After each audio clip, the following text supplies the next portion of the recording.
Hello, everyone, and welcome to the inaugural episode of potentially the last podcast you may ever listen to, but definitely the only podcast that you need to listen to. We know what you need, and we are going to give you what you need. I am Jimbo from Retro Game Lounge in the world-famous Retro Game Lounge, and with me, in case you don't know who this is Mr. Aaron Strange on YouTube. Welcome, Aaron. Thank you, and you may be saying, who the fuck is Aaron Strange? And I get asked that a lot. Every time we talk, I say that. Right? I'm going to make that into a shirt. Who the fuck is Aaron Strange? Dude, why didn't I think of that? That's a fucking epic idea for a shirt. Holy shit.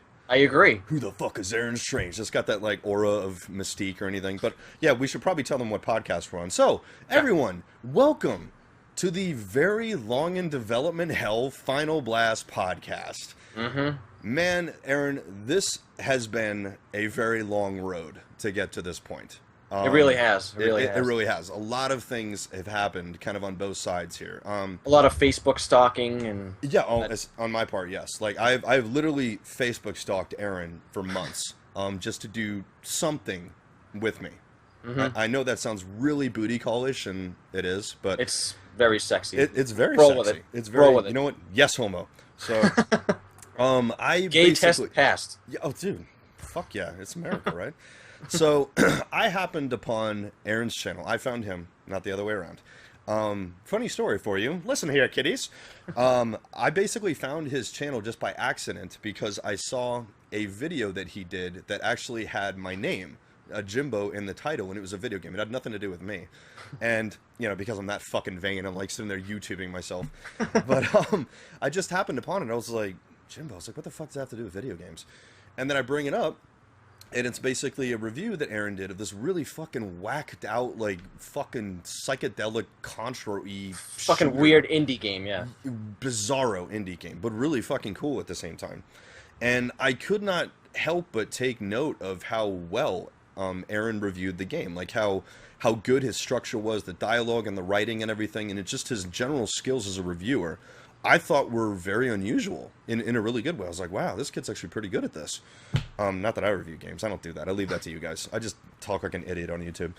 But I actually messaged him, and I was just like, man, I just want to tell you, like, you did a really good job on this review. And I instantly subscribed because of that video. You fast forward a little bit. We eventually became friends on Facebook. Mm-hmm. And this was when... I found this, when the Nerd Bucket was still on the air, if I remember right. I think so, yeah. That was still going. Because I remember you announcing that had ended, or was going to end, or something. Yes. On Facebook, so it was, okay. So that was still on the air, okay. And that, you know, again, just want to make something clear. No bad blood or anything between me and Tyler. That's all good. Like, that was a mutual decision for Tyler and I to end that. We just kind of felt... It in and of itself had run its course, and our schedules, you know, between Tyler and myself were just really starting to hammer each other, and we just could not put two things together. And it just got to the point where it's like, we can't do this consistently, then there's no point in doing it. Mm-hmm. So that's when I basically announced on Facebook that I was going to do a new podcast, and that if anyone was interested, anyone at all, and I didn't think anyone would give a shit, you know, if they wanted to know, to let me know, and I'd be happy to have them audition. And I remember personally contacting Aaron to tell him about this. I'm like, bro, you know, here's what I'm doing. I'd really like you to audition for this. Like, I'm asking a lot of my friends who I subscribe on YouTube to audition. I'd really like you to be part of this. And everyone auditioned, and honestly, there were some really, really great auditions. There really were. And to be perfectly honest, I can't think of one person who didn't send me a legit audition that I do not want to do something with on YouTube. My buddy Mike Barretto, my buddy Kevin Thomas, blanking on names right now. I apologize for leaving anyone out, but every single one of those guys is fucking talented, and I've kind of got like irons in the fire as far as working on projects with them that I can't really talk about because it's top secret YouTube shit, nerdy shit. Oh yeah. And we definitely want to work them, but I just couldn't find someone, at least within that group, that I felt really was what I was looking for to do the type of podcast that I was looking for. I'm a very dynamic person, and I was honestly more or less looking for that same thing, like someone who is as fucking brain fucked as I am about this stuff, as out there and as off the wall. Perfect match. Oh, it's absolutely perfect match. And when Aaron and I started talking, it was literally, and I'm just going to speak for myself here, it was like meeting a fucking friend that I never knew I had. Like, it's like we've been buddies like this whole fucking time. We're totally bromancing right now, but Totally. we found out like we have so many things in common. Excuse me, between music, movies, television, action figures, collectibles, and all this other things. Like our passions are almost running fucking parallel.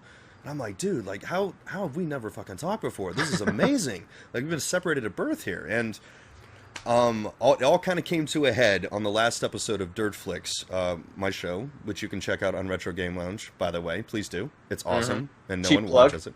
Yeah, that's an expensive plug, dude. This shit ain't free. So No, it's not.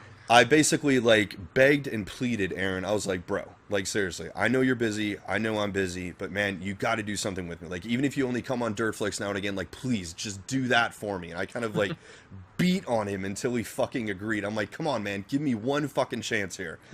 And we were waiting. Like, we got through the entire broadcast of Dirt Flicks, and we're all basically just doing filler at the end, waiting for Aaron to show up. I'm like, I'm not fucking giving up to him. Which I did not know that. I didn't know that. I know, and I was just like, he's gonna feel like such a dick when he gets here. Which I did. No, dude, it's all good. We're just having fun. And Aaron finally got on, and then like, I basically was just like, bro, like this is fun. You and I need to do something. Like, it, could it be a podcast? Could it be just like a project we do? Like, even if we're only doing a podcast once in a while, I don't give a fuck. Let's do something. Like, you're a creative person. I consider myself a creative person. I want to do something mutual because I think it could be fucking awesome. And I bounced it off of... God, I apologize for you video viewers. My nose is itching. I'm just getting over a cold. I bounced it off a few fellow YouTubers, and I just had them check Aaron out and check my stuff out. And honestly, wanted to know what they think. I'm like, what do you think about Aaron and I doing a podcast? Like, you've seen his style. You've seen my style. What do you think? And pretty much... And not pretty much. Everyone was like, dude, this could be really good. Like, you two together could be seriously fucking entertaining. And I'm just like, right? So, Aaron, we've been trying to get this together for weeks, man. He's busy, I'm busy, and we finally got everything together. Today's a Sunday, and we set aside a few hours to sit down, kick this fucking podcast off, and let you guys know what we are all about. Aaron, I've been fucking blabbing for like 5 straight minutes here. Why don't you tell them the kinds of things that we are going to talk about on this podcast? Common interest that we seem to clearly share romantically. Give me a couple of them. All right. Video games. Obviously. Horror movie. Oh, absolutely. Horror movies. What the fuck? Plural. Porn. Probably porn. Yes. Farts. Toys. Not sex toys. Everything. Just about everything. What's wrong with sex toys? Nerd related. There's nothing wrong with sex toys, Aaron. This is 2016. That's very true. I'd invite you to be a little bit more fucking progressive because I don't want to have to fire you from this fucking podcast. So let's just get that motherfucker right now. All right? Okay. In all seriousness, guys. No, Aaron and I, we just in talking amongst ourselves, just found like we've just got a myriad of things in common, and we definitely want to cover all the fucking crap that us nerds like to care about, man. Nerd news, just all that other kinds of thing. You're going to get some news here. We're going to get some nerd news. You're going to get some hobby shit. We're going to do lists. We're going to do editorials, so to speak, what we think on particular things, movie reviews, television reviews. We love The Walking Dead. We love all these fucking things. But I say we go ahead and kick things off with a movie that you and I both saw recently. You saw it, yes. A couple weeks ago, and I just saw it this morning, actually. That would be the latest opus from DC Comics / Warner Brothers, known as Suicide Squad, which is turning out to be almost as divisive as the fucking election right now. Like, people are just one side or the other about this. But let me kick it over to you, man. Aaron, give us your thoughts, and we'll try, guys. We're going to try and keep this as spoiler-free as we can. If we let one slip, we apologize in advance. We're going to do our best. But Aaron, tell us what you thought of the movie. Well, personal spoiler alert. I'm not super up to date on comic books. I'm more of a video game guy. Nothing to take away from comic books because I love my comic books. Okay. But I really enjoyed it. It seems like a lot of people are hating the DC movies for some reason, which I enjoy the DC movies more than the Marvel movies. Gotcha. But I haven't really seen too many of the Marvel movies, to be honest, except for like the first Iron Man, Guardians of the Galaxy, which I loved, and Deadpool like a million times. I really missed out on the other ones, but I loved Suicide Squad. Personally. Okay. And actually, I got to kind of call you out on something. Oh, boy. Here we go. What is it? Because I was rewatching some of your older podcasts, and oh, boy. We mentioned something the other night, and you smirked a little bit, because I think you knew where I was going with, and I think you do now. I do. I know where it's going. Yeah. I didn't take you as a non-fan of the take on Jared Leto's Joker, Oh, buddy. which is okay. That's what opinions are for. Well, do you want to know what I think now that I've seen the movie? Yes. Okay. I would love to. I don't hate it as much as I did. Watching the trailers, like I don't. It wasn't the train wreck that I was hoping that it wouldn't be. It's definitely a different take on the Joker. Like he went his own direction on this, and honestly, that's fine. Like I wasn't expecting him to copy anything. Acting wise, I guess I really had no problem with it. The laugh was a little bit too penguin-y for me. I almost didn't even notice it was him. Like, I was thinking about it today for some reason. Like, really looking back, it doesn't seem like it was Jared Leto. It's just like, I don't know. I mean, it's like, I get what he was trying to do. I guess just being the comics nerd that I am, it sounded too close to the Penguin's laugh. Yeah. It was almost there, like right. 80% there. Just a little bit too close. And it was less eclectic, I guess is the word that I'm looking for. A little bit less psychotic. I'm not gonna beat this into the ground and just compare him to Heath Ledger, which is a lot of people's favorite Joker. Yeah, because then people are gonna be like, oh, he's just trying to be like fucking Heath Ledger. Oh, he's just trying to be like. You can't win, basically. No, you can't. It's like playing James Bond or playing Superman. Like it's the character is bigger than the actor. It's just that simple. But the one thing I loved about Heath Ledger was the way he did the laugh, because he just seemed like a fucking nutcase. Like, it was just like this out of control, like high pitched. I'm not going to try and do it because I'm going to fuck it up. But just this thing where it's like this outroar of fucking laughter. He was borderline terrifying. He was.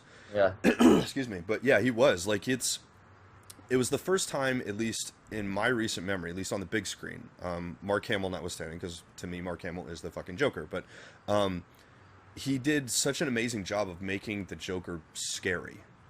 Heath Ledger being like he made him a legitimate threat to Batman, which is not easy to do because Batman is like fucking Batman. I mean, it's like Batman's...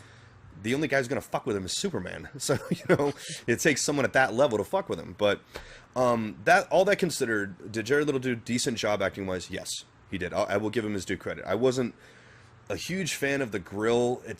I just found it distracting. Like I know what you mean. Trying to not look at it. Like, the Joker's smile should be really teethy for me, and I mean like regular teeth. But what I was hoping that they were gonna explain with the grill was that Batman had basically knocked his teeth out. Yeah, that's what I had heard too. And maybe if he gets a spin-off, maybe that's what they'll... I would assume they're alluding to that. Dude, I would have had no problem with that. I would have been like, that has probably actually happened before in the comic books. He's just beaten the fuck out of him before, so that I could see is reasonable. But, okay, so I'm not going to shit on the Joker. I'm going to give him a passing grade. It wasn't fucking terrible. I didn't love it, but it was okay. Well, I can see where people are coming from, because it seems like it's speaking more to the, what do you want to say, the Skrillex / retro bubble fucking Minecraft scene of like he's got to have tattoos on the grill and everything. So I can see where people were turned off by that, but it was out there, to say the least. But you know what? Yeah. That's fine. There's nothing wrong with that, man. That's his take on the Joker. But let's talk about the positives. The things that I did like about it personally, I'll name one, then I'll kick it over to you. Harley Quinn, as far as I'm concerned, Margot Robbie, fucking stole the show. Amazing. She absolutely fucking aced it. I mean, she, like, the voice, the acting, just everything that came out of her mouth. I'm like, this is fucking Harleen Quinzel, dude. Like, she just fucking nailed it. I mean, it was just being, like, hot, but fucking crazy as fuck at the same time. Totally. Just absolutely psychotic. And it was fantastic, man. Like, I have no issues with her performance. One thing that honestly surprised me, Will Smith didn't really annoy me in this. I was just going to say that. I mean, he did okay. Like, is he the perfect Deadshot, in my opinion? No, but did he do an okay job? Yeah. Like, the scenes he was in, he did a pretty good fucking job, I think. Yeah. No, that's what I was going to say. I mean, I went in, I wanted to basically see Harley Quinn and the Joker. And I was like, I rolled my eyes when I first heard about Will Smith being in it. And I'm like, oh, come on. Like, he's going to take over and make it into his thing. But he became one of my favorite parts of the movie, to be honest. Like, I've assumed people would complain that since he's a big name A-lister, he's not going to wear the mask. And he did in the mask a lot of times, actually. He did, and he had some pretty killer lines and some pretty killer scenes in the movie. We won't spoil it for you, but I mean, he definitely owned the scenes where he steps up. No, definitely. In my opinion. Definitely. The fight scenes in this, I thought were fucking top-notch. Totally. When they're fighting as a team, basically. Like, every person gets a little piece of the action, and they're all working towards their strengths. And action-wise, man, I think they freaking killed it. Oh, it was awesome. And I love the soundtrack, too. Like, the way the music carried the movie. Right. Great choices in music that they did. Absolutely, absolutely. Which brings me to a semi-negative. It's not really a hit that I can give it. It's just something where all of the press and all of the kind of chaos that's been surrounding this in the press, with reshoots and with the studio and the director not agreeing on this, like that's been kind of this uproar over control of the movie. I found that element of it to be very obvious when I watched the movie, that it was a little too chaotic, and I don't mean chaotic as in like, not chaotic as in like the style of the movie, chaotic as in the plot. No, I can see that. It wasn't immediately clear to me who the villain was. Yeah, no, I picked up on that as well. Yeah. It just I'm right there with you. It just I thought that the whole thing with the villain, again, I'm doing my best to skate around this and not spoil it for you guys, but the thing like where you first kind of see who is going to be the villain, I figured that would just be a passing thing and there'd be something beyond that. But then you're like, oh, never mind, that is the villain. And I'm just like, okay. Like, yeah, I actually thought that too, because seeing it, I'm like, oh, I never really thought of seeing the trailer a million fucking times. Who the hell is going to be the bad guy in this movie? And yeah, it was a little weird. It's not clear at all in the trailer who the villain is. Like they left it very, very ambiguous. Maybe for a reason. Yeah. Because they wanted to be a surprise, and I guess it was a little bit of a surprise, but yeah, it was. It's nothing. It's no one really coming in from left field. We'll tell you that. It's not like Superman or Lex Luthor's the villain or anything. It's nothing like that. The cameo with Batman was cool. Yeah, that was awesome. That was neat. Again, that's not a spoiler. We've seen that in the trailers, but that was cool to see Ben Affleck do it. I think he's doing a great job as Batman, personally. I do too. He's fucking huge now. He's like Brock Lesnar size now. He's a big motherfucker, man. Yeah. Yeah, people forget how big of a guy Ben Affleck is. He's 6'4" and he's broad-shouldered. He's not a fucking small guy. No. So he's doing a really good job, in my opinion. There's a couple of other cameos. Again, won't spoil it for you. There's maybe another member of the Justice League who shows up, albeit briefly. So there's little wink-winks here and there. They drop little Easter eggs. But overall, with the movie, I was satisfied. It was fun. I don't know how much of this was reshoots, but like their cohesion as a team at the end was very uncheesy and very well thought out. Yeah, when they finally come together and they kind of accept, like, yeah, we're the bad guys, but what the fuck ever, we're in this together. Not in the rah rah sis boom bah way, but more in a like, dude, we got a job to do. Let's get this motherfucker done. Now, what were the reshoots? It was supposed to make it more comedy, right? More funny. Like, is that what it was? Lighten it up a little bit. They felt it was a little bit too serious, which was the biggest critique, I guess, against Batman vs Superman. Yeah. It was that there wasn't enough humor. It was pretty fucking dark. There was a couple scenes, but like you said, I don't want to get into it spoiler-wise, but I'm like, Jesus Christ, the trailer made this look a lot more funnier, and then specific scenes, I'm like, damn, like, there's a lot of swears in it, too, for a PG movie. Yeah, PG-13 technically, but yes. Yes. But no, there was. It definitely skated the thin line between PG-13 and R. Yeah. But overall, I mean, I'm going to give it a grade. You can give it a grade. I'm going to give it a B+. Yeah, no, I'd agree with that. Same. Very, very solid effort. It's not the fucking garbage train wreck, at least in my opinion, that people are saying is like, oh, it's fucking terrible. Marvel did it so much better. Guys, let's make something very fucking clear here. All right. If they were doing exactly what Marvel was doing, then all the shit fucking... all over it. Then all the haters would be like, they're just copying fucking Marvel. They're not going to win no matter what they do, because people are just going to say, like, it's too different or it's too similar, because Marvel beat them to the punch. They were the first girl to the fucking dance, and they're forever going to be compared to that. Not that I think they shouldn't be compared to it, but I do think that this needs to be judged by its own merit. Right, and people are comparing it to, plot-wise, to Guardians of the Galaxy, right? Because convicts as, like, heroes. Like, come on! Way darker and way... Oh, way darker. Yeah. But, I mean, it has its humor points. They definitely liven it up. Like, they inject some lines where you get some giggles out. Yeah. Harley Quinn and Deadshot in particular. Oh, brilliant, like, on screen. Yeah, especially Harley Quinn.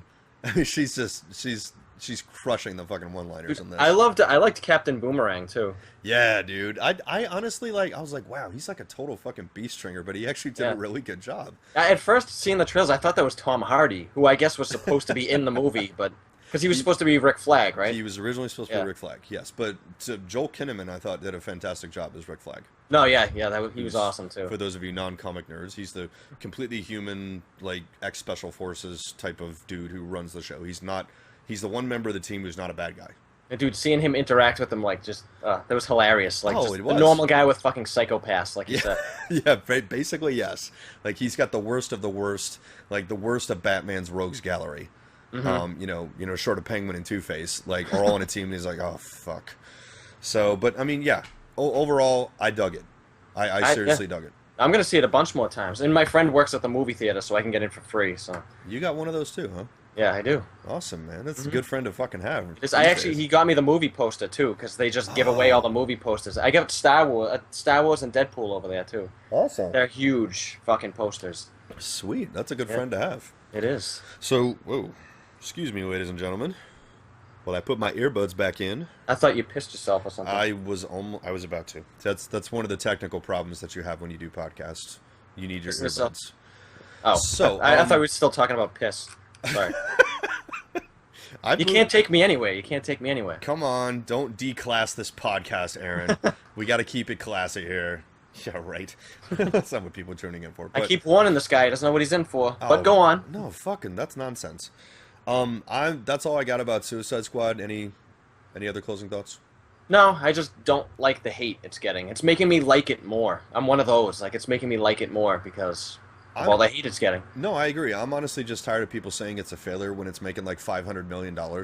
Right? They say the same thing about Batman and Superman. I'm just like, dude, it made like $800 million. Like, you think that's a fucking failure? Dude, we're never going to see that amount of money, so that's a success to me. That's a huge success. They are so in the black on those two movies. So it's like, dude, you can shit on the movie all you want if you don't like it, but saying it's a failure, you suck at fucking math. Yeah. It's just that simple. Shut the fuck up. I know. So, yeah, whatevs. Anywho, so what should we talk about? Well, dude, I'll tell you what I want to talk about. We're a little bit late to the party on this, but I guess I just want to put something on record. Since most people seem to like it, but it seems to be almost hot cold on this. That would be the mini NES, which is due out. I was hoping you were going to bring that up. Oh, why would I not talk about that? I love the NES. Oh, wait, I do? Oh, yeah, I do. Shit. Point to Game Room. Sorry for those of you listeners out there, not viewers. And why aren't you viewing us? Come on, we're not that. I know, what the fuck? Jesus. I got sexy as fuck tonight just for this. So. He does that fucking ass shirt you got on. I'm jealous. And we both went to the gym, not together, but to get all nice and swole for you guys. Yeah, right. I'm fucking swole as fuck, man. The bee can't contain the beast. Those nipples are really getting me aroused right now. Really? Can you see my nipples? I'm touching my screen. Oh, thanks, man. So, thoughts on the? I'm gonna kick it over to you first. Thoughts on the NES Mini? It kind of took me by surprise that they were doing that because I don't know. In recent years, I'm probably gonna get hate for this. I've kind of become angry with Nintendo. Like they're so out of touch. Personally, a lot of people have made that same statement. It's like with the whole YouTube content claim thing. I can see where they're coming from, but anyway, about the mini NES. No, I'm really interested in it, and I'm definitely going to get one. I'm just hoping that it's not going to be a thing where you can't buy it anywhere because fucking assholes are going to buy them and stockade them and resell them. But will that really happen with a fucking plug and play? Do you think? I don't think so. I didn't think so either. I think Nintendo is very closely monitoring the buzz behind this, and I know that the major outlets, Amazon, Walmart, Target, all those places, I think are going to have a pretty healthy supply of these. And Good. I'll go on record and say that this is probably going to be the item for the Christmas season. Well, it's funny because you and I were part of the, what do we call ourselves, the retro community? We're Gen Xers, basically, man, if you want to call it a generation, but... All right. Well, I mean, with the whole game thing, it seems like it was like our little thing. Not to sound elitist, because I really don't fucking care. But like on my Facebook feed, people I went to high school with that were like jocks and shit, because I was a fucking dork. Well, not a dork, but like people that I wouldn't have thought were into games are all over this thing. I'm like, fuck, now like everyone's gonna get into this. Everyone's gonna start getting into retro shit again. I'm never gonna get a fucking copy of Contra for less than $30 again now. What the fuck? I originally had the same kind of inkling that this is kind of blow up, but After some thought, man, I think that this is going to be this is kind of the door to get people into retro, but it's for the people who don't want to commit to it the way that guys like you and I have, where we're like physical copy people. Right. I think that there's no way in fuck I am going to go out and buy a little Samson. Like, that's my mortgage. I'm not. That's ridiculous. No offense to people that would shell that out, but I might. Me personally. No, I'm with you on that, dude. I just think that this is going to be like this, much the same way that the Wii kind of opened the door to casual gaming. Yeah. I think that this is going to be that to retro casual gaming. Yeah, I would agree with that. You know, all of us, you know, the people basically in their early to mid 30s remember this very fondly, and this is kind of rekindling that passion that we all had for the NES way back when. Guys like you and I discovered that passion, you know, a long time ago. We never truly got out of it, really. Never really grew out of it, yeah. No, not really. It's my girlfriend calls me the big kid. Aloha, by the way. You know, like you never gave up the things that you loved when you was a kid. I was like, no, like I never really got rid of it. Like everything moves in waves, and you know, I mean, yeah, do things lull sometimes, but I never stopped loving those things. You know, the passion never truly died. But as far as the NES Mini itself is concerned, I think it's, as far as what they're saying it's going to have on paper, I think it looks fucking fantastic. Yeah, and it's HD, correct? It is. It's 720p obviously. native, HDMI out, 30 games, and not 30 shit games. Like, no, they're all awesome. The weird thing, though, I'm sure people have talked this to death, and this is probably a reason, I don't know. What's that? But is that Super C's on it, but not Contra, as I was saying. That's weird. I like Super C better, personally. But, really? which I already have, but now I can have it in HD. Fucking heretic. Saying that's superior to the original Contra. How dare you talk about that? It ain't better. I could say they're both about the same, but I just prefer it more. I don't know why. I like the music better. I don't know. No, Super C's a fun game. No, I wondered that same thing myself, and I can pretty assuredly say that that is not because of Nintendo. It's because of Konami. Mm-hmm. Because Konami has been doing really dumb, weird shit like that. Kind of like this, Konami, why don't you do something with this? I'm pointing to my shirt. All of you listeners can't see it. It's got the Hudson Soft B on it. Where's my fucking Bomberman game? I was going to say, creators of Bomberman. Motherfucker, come on. Fuck faces. Give us a new Bonk, a new Bomberman, something. Anyways, and Konami rant. But, yeah, I'm pretty sure that's all Konami. Because that was the only entry in there where it seemed a little out of place. I'm like, weird. You have Super C, but not fucking Contra? The fuck? You know I don't remember all the other games. It has all the Marios and shit. It has basically... Zelda's. I think every first party game that Nintendo put out on the NES, it has all of them. Mm-hmm. Even Star Tropics, which I think does not get nearly enough credit. You know what? Like, I'm losing my cred, but I own both of those and grew up with an NES. Never played them. Oh, dude, Star Tropics is awesome. You have to fucking play it. I will. Seriously. I mean, it's it's one of the truly great Nintendo RPGs. Mm-hmm. It really is. Like, it's like them. It's like the Nintendo version of a Final Fantasy type thing with a little bit of platformy shit into it. Mm-hmm. It's amazing. It's on my list to play. I don't know why. I never get into it. I end up playing Battletoads or something. Again, yes. What a fucking frustrating ass game. Weren't there was some Capcom games on there, right? Wasn't it like Ghouls and Ghosts? Or am I wrong? Am I completely wrong? I didn't see the list for a while. I'm pretty sure we've got a Mega Man on there. Yeah, Mega Man 2. That's what it was. Yeah. Which is the good Mega Man. Yeah, that's my favorite one. It's the beatable Mega Man, which is why I like it. Because the other ones are fucking infuriating. Weird insider information, Mega Man 2 fucking terrified me as a kid. You know how he turned, Dr. Wily turns into that, like, frog alien at the end? Yes. Dude, like, gave me nightmares. I don't know why. Really? I swear to God, yeah. I'm a weird dude. Did it make your vagina hurt? It did. Oh, well, that explains it. A lot. I think, dude, all right, you want to talk about, like, being a pussy when it comes to NES? I'll give you one. The fucking intro to the Friday the 13th game scared the fucking piss out of me when I was a kid. All right, that didn't scare me. That game scared me because of the music and the way he jumps out when you're in the fucking cabins. That too. Out. But yeah, I mean, just the intro of the, like, the knife going through the doo-doo-doo-doo. I just found that so creepy. Like, I don't know why. Like, going back, I mean, I'm like, God, I was being a little fucking bitch. But, you know, but back then, I mean, I just found it off-putting because the original Friday the 13th movie scared the bejesus out of me. No, same. The second one fucking horrified me. No, dude. God Wait. damn it, that was scary. Slightly getting derailed. What's your favorite one of Friday the 13th? If you had to pick Man. one. Oh, dude. I have like 2 or 3 I really like. But... I've always got a soft spot for the original just because it was such a game changer. But yeah. I'm gonna go with part 7. Yeah, that was pretty good. Because it all happens like quickly. Like everything kind of comes together and it's like one kill to the next to the next. It's not like spread out over days. It's all basically in one night. Right. That was Kane Hodder's first one, correct? I think the one with the chick with the electricity powers or something like that. Yes. Fucking yeah. Okay, Yes. I'm pretty sure that was his first one. Yes. My favorite. I like the 6th one because it's just goofy. Makes me think of Evil Dead 2. It's just like black comedy, 6 is good. dark comedy. Yeah, 6 is good. I love that one. So yeah, I mean yeah, God, dude, it's hard to. I love part 8 too, even though that one gets so much hate when he goes to Manhattan. I like that one. Yeah, I do too. You know, Dude, when his face melts at the end, fucking horrified me. Yes. Why was I watching that shit as a kid? It explains a lot. But, and when he fucking wrecks the boombox. Yeah, that was he goes hilarious. Past these guys like, just bitch slaps the boombox like, shut the fuck up. Dude, when he uppercuts the boxer dude at the end at the and knocks his head rooftop. off. Yeah.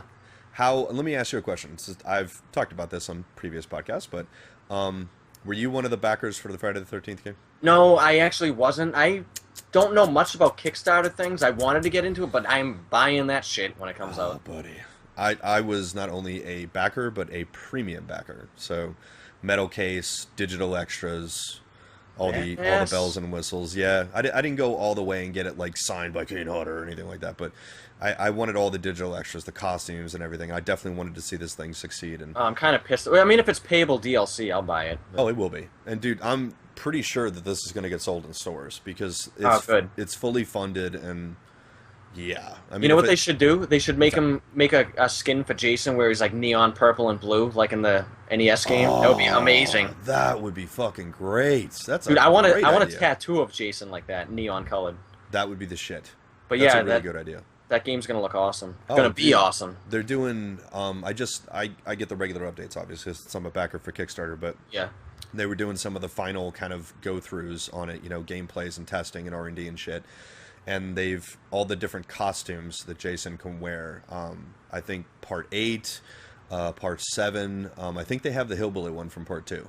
Oh, good. I love that one with the sack on his head. The bag, nobody talks about that. Yeah, because, I mean, when you think Jason, you think the hockey mask. But that didn't start until the 3rd movie. Yeah. So, but, yeah, they've definitely added some little things like that so you can play as different versions of Jason. They keep adding kills and the gameplay footage that they've actually put out. I'm not sure if you've actually seen it, but they actually put out... None recent, but I did see when it was first coming out. Oh, dude. It looks like they showed, like, just the depth of how intricate like the kill system is, where you get a hold of somebody and you like it's got like little red outlines of them where it shows you like the kind of the shadow of what you can do, like, you know, put them up against this wall, you can do this, put them over here next to the axe, you can cut their head off. I'm like, this is amazing. And I want to call out my buddy Kyle, co-host of Dirtflix, who's talking so much shit about Jason being able to quote teleport. He's like, that's fucking lame. I'm like, dude, he can't run. I was going to say he can't run. So. He can't run. And the whole teleporting thing isn't like having a superpower. In my opinion, that puts it in line with the movies because it almost seems like he can pop up wherever he wants. Yeah, there's probably a ratio or like a circle around the people playing as the survivors where you can't teleport like right next to them so they don't get like... Yeah, of course. I'm sure it's not like that. No, and you can't use it all the time. It's like a recoverable power. All right. Like, you can only use it, and then you have to wait for it to recharge. Because if you do it all the time, like, he's already overpowered as fuck.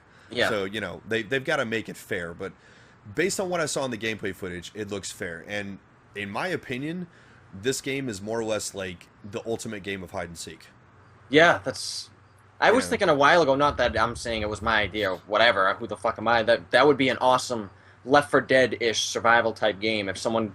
Like a Freddy game, or Michael Myers, or Jason, or... Oh, yeah. Dude. There you go, and there's a fucking Friday the 13th survival horror game coming out. Well, not survival horror. I would love for Gun Media, who's the company that's tackling Friday the 13th, like, I would love their next project to basically give Nightmare on Elm Street the same treatment as this. Oh, that would be awesome. It probably will happen. It'll probably happen. That would be amazing. Like, just have, like, instead of going through the fucking woods and the campgrounds and shit, like, going through dreams where it's all fucking whacked out. You know, you can go into the real world, you can go into dreams where everything gets psychedelic and crazy. You'd have ridiculous powers. Of course, dude, like fucking Dream Warriors! Like, Don Dokken, that motherfucker. Yeah. Fuck yeah, dude. That's my favorite one. Dude, that's the best one. It is. It has the best soundtrack, because you have Dokken, and, like, probably Freddy's most famous line, "Welcome to Primetime, bitch." I mean, it's like, what more do you want?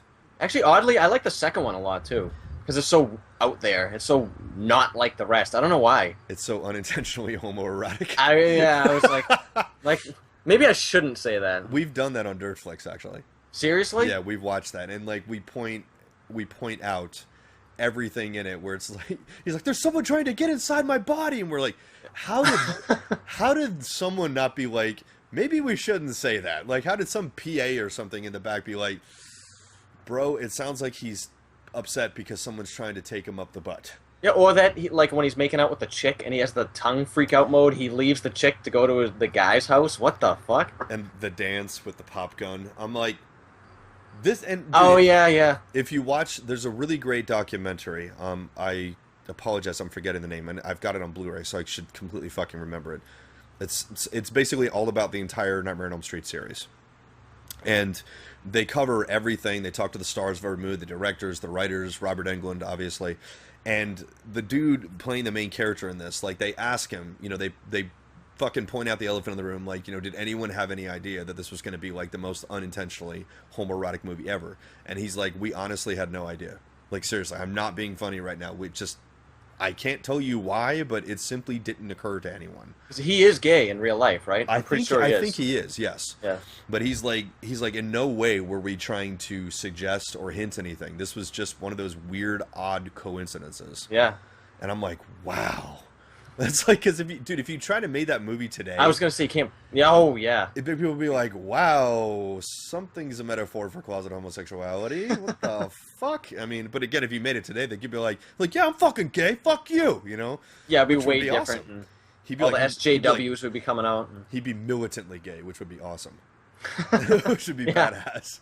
So, but yeah, man, I'm beyond stoked for Halloween, for Friday the 13th. I will be live streaming that bitch on my Xbox One, playing with the rest of the Dirtflix crew, man. We are going to rock out. How many people can play? Is it 4 survivors and Jason, or 5? That's a good question.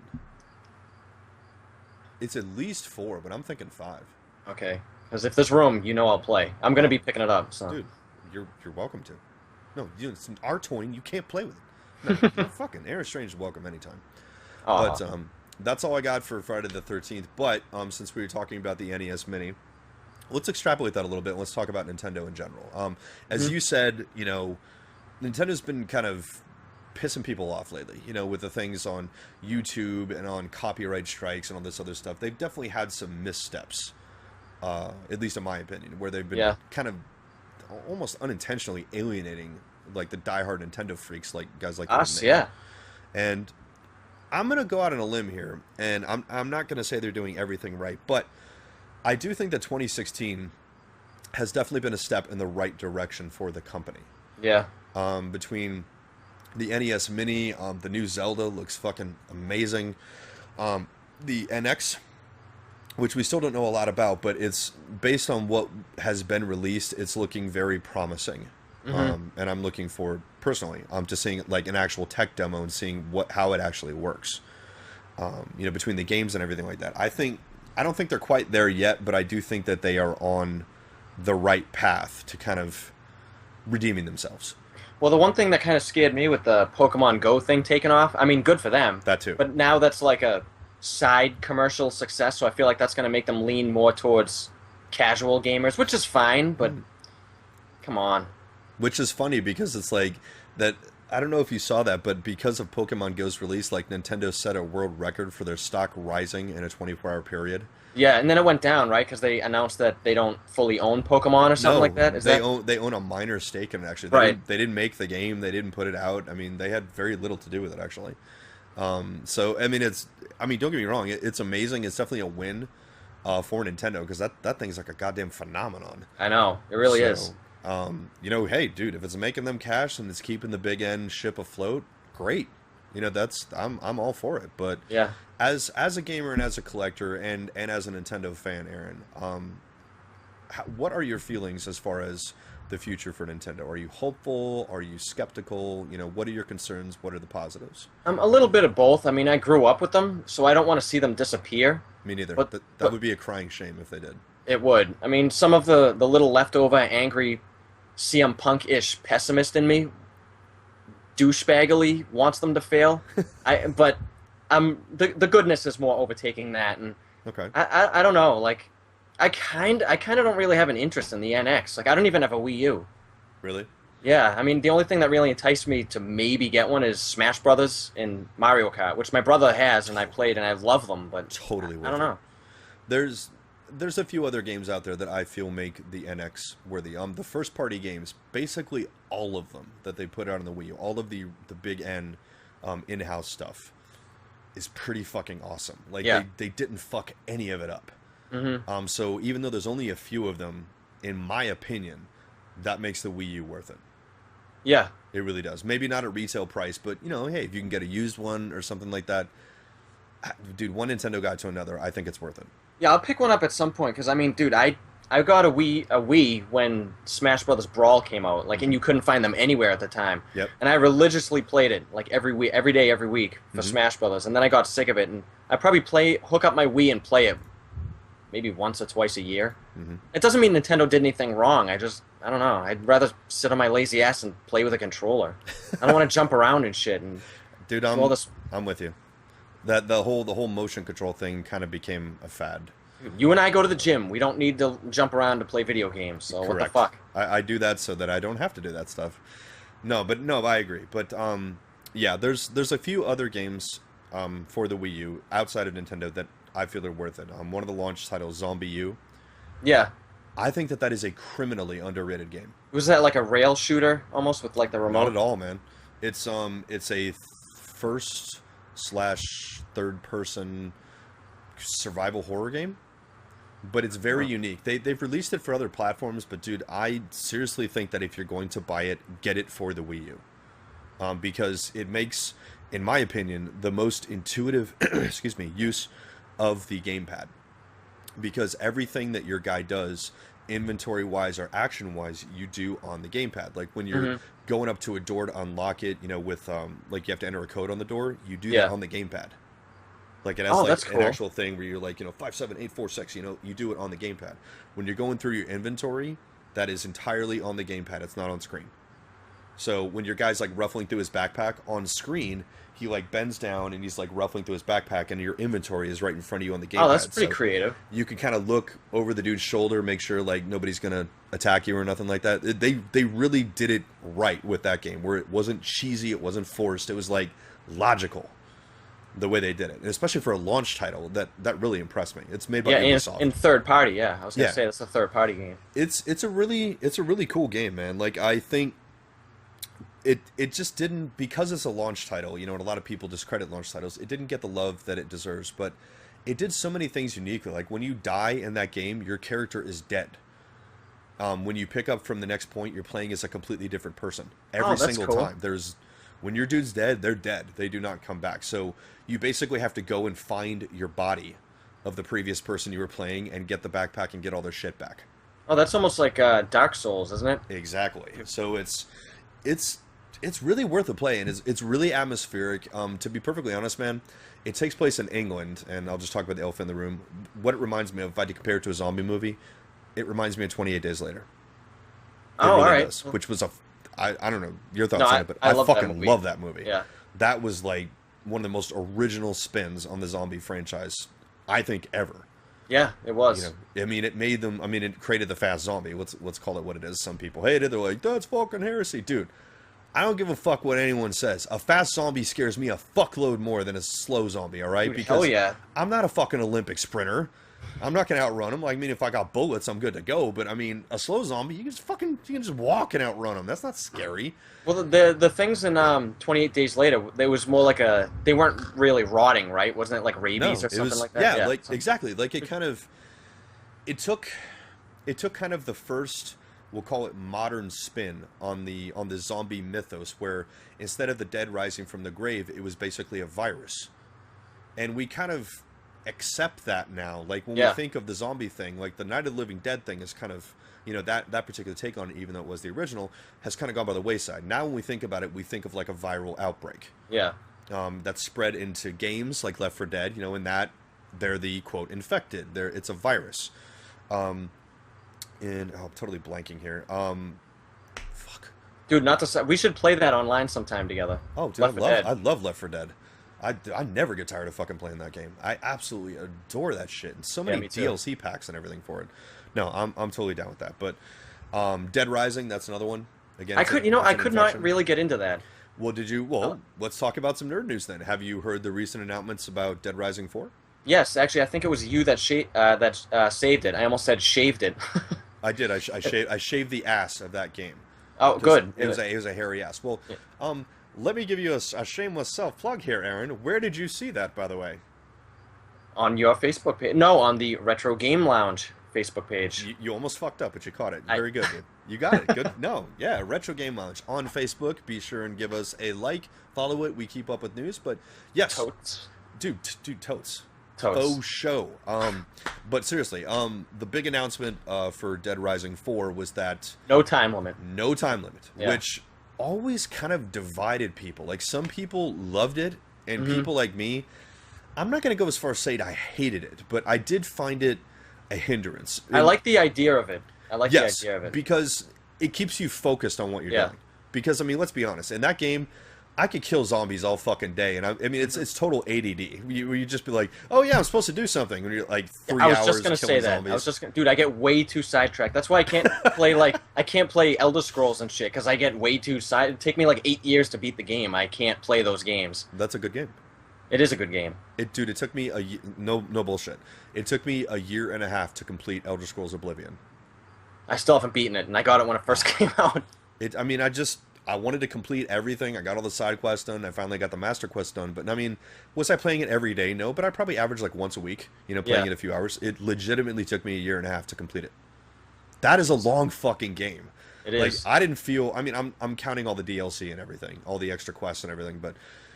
Yeah, for like $60 plus DLC, I think I got my money's worth. Got your money's worth. Totally. I think so. I didn't feel cheated. But, so it's Dead Rising. As far as the time limit... I always felt that should be an option. Yeah. Is that what they're going to do with the 4th? Is it going to be an option? Or is it just going to... I don't know. They've said that there is no time limit, but I have a feeling that they're probably going to add a mode for the diehards, where if you want to do, like, time attack mode or whatever you want to call it, they'll probably do that, because it doesn't really cost much money to do that. I get why it exists. It moves things along. There's plot points. And again, it keeps the player focused, because this is such a big open world. It's easy to get distracted. Mm-hmm. I get all that, but at the same time, it's like, dude, what if I just want to hook up with a fucking bro online and just go and just lay fucking waste to the undead?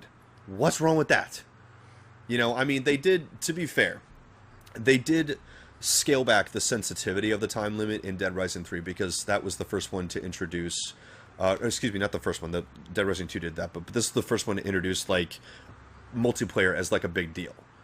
The second one, you could just do co-op, but in this one, you can get like a fucking squad together, and go out there and lay waste. And, well, the second one was more of a mini game, wasn't it? Or something yeah, like that? It was basically the same as the first one, but it did have some co-op. They did have a storyline, where Chuck Green, the character from the second one, and Frank West, the character from the first one, basically meet. But if you want to do them together through the main storyline, you can. Oh, that's cool. There's a separate. See, I didn't really play through the second one that much. Yeah, I mean, it's cool. It's cool that they added, like, bring a friend kind of thing, but they definitely stepped that up for the Xbox One. Dead Rising 3 was a launch title. I actually got it right when it came out. Yeah. And it's a much bigger world. Like, just the draw and the expanse when you there's a scene right towards the beginning where you come out onto a highway that has basically been shut down, and you just see this fucking ocean of the undead, and they're just literally like as far as the eye can see, and they're not no smoke and mirrors, no background fucking bullshit. Like every single one of those things is a live NPC. Like they're really pushing the Xbox One, all 8 processors, man. It's fucking hitting on all 8 cylinders, and it looks amazing. So I'm looking forward to see what they do with Part 4, as long as they've got the chaotic fucking weapon system where you can build all kinds of whacked out shit. Yeah. Which they definitely ramped up in Part 3. The things that you can build in that, not even just weapons, you can build vehicles, motorcycles, and everything. Like, the world is your fucking Tinker Toy set, basically. You know, build like a death machine, fucking big semi with like guns on it and shit, and just roll through these motherfuckers. Dude, that's awesome. Dude, I missed out. I gotta play these. I only got a little bit through the first one. Do you have an Xbox One? I do. Dude, you and me. Really? You and me, fucking Dead Rising 3. We gotta do that. Plus the Apocalypse Edition with all the DLC is cheap as fuck. No, that's the one there's like Street Fighter shit in it, right? I think Isn't that like Street Fighter or Mega Man Moves or something like that? I remember that being like a Street Fighter trailer that was like all Capcom shit. Yeah, there's some other Capcom stuff in it, but it has all the extra DLC, all the weapons, costumes, all the other bells and whistles that you'd want to have, and it's a huge, fun thing to play through. The thing I liked well, obviously all of them, but I've mostly just played the first one, like I said, and a little bit of the second one. I liked the psychopaths, or the people you run into. Yeah. Dude, those were great. There's still plenty of that, believe me. The psychopaths are just basically like bosses in the game. Trust me, there's still plenty of that. Do you think you and I would be some of those psychopaths if there was ever a zombie apocalypse? Probably. Yeah, I think so too. I'd probably be having like maple syrup on my nipples, like running around, you know, with an axe and like a fucking M60 or something, you know, just all whacked out of my mind. Like, yeah, I mean, because as I've always said, ladies and gentlemen, the hardest thing for me about the zombie apocalypse, the absolute hardest thing for me is going to be pretending that I'm not excited. So yeah, right. I'm going to be like, well, all right, let's get down to business. I'd like to think I've watched enough horror movies my entire fucking life to be prepared for any situation. So Absolutely. I would think I'd hopefully be prepared for zombies if it happens. I'm ready, buddy. Yeah. Let's do it, you and me. So let's talk about some things that we have watched recently. If you have anything of note, movies, television, if you don't mind, I'll take the lead on this one. Of course. Okay. I'm going to talk about a movie first, and then I'll talk about a documentary. A movie that pleasantly surprised me with a really good plot twist that I honestly didn't see coming. That would be the movie called The Visit. Oh, no, I didn't see that. That's with the grandparents or whatever, right? Yep. Yeah. A lot of people don't know this because this poor bastard has become like a social pariah lately.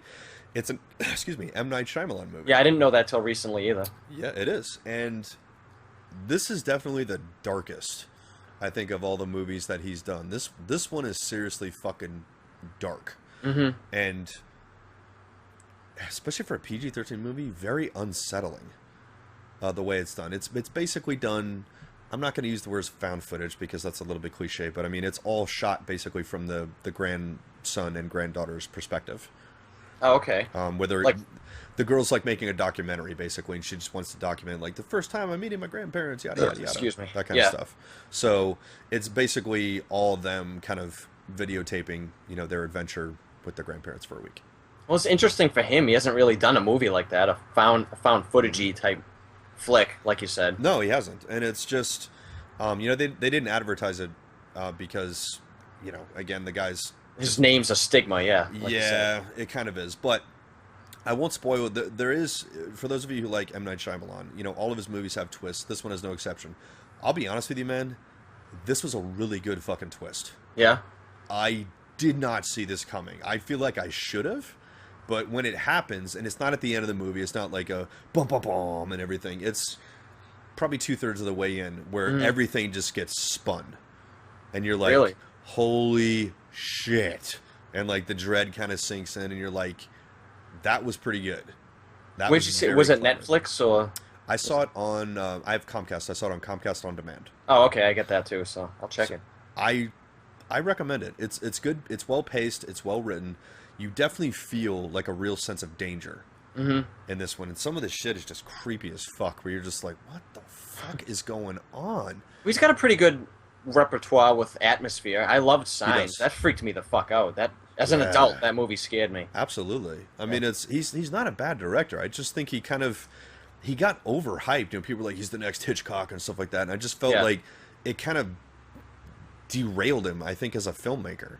But this is kind of a return to, at least I feel like what he started out doing, where it's just like I'm going to make movies that scare people, and you It know worked. I'm going to do some clever twists and things like that. And this delivered, in my opinion. It got a decent Rotten Tomatoes score, so I was like, I'll give it a watch, man. It looked kind of creepy, and I'm like, this is kind of fucking creepy.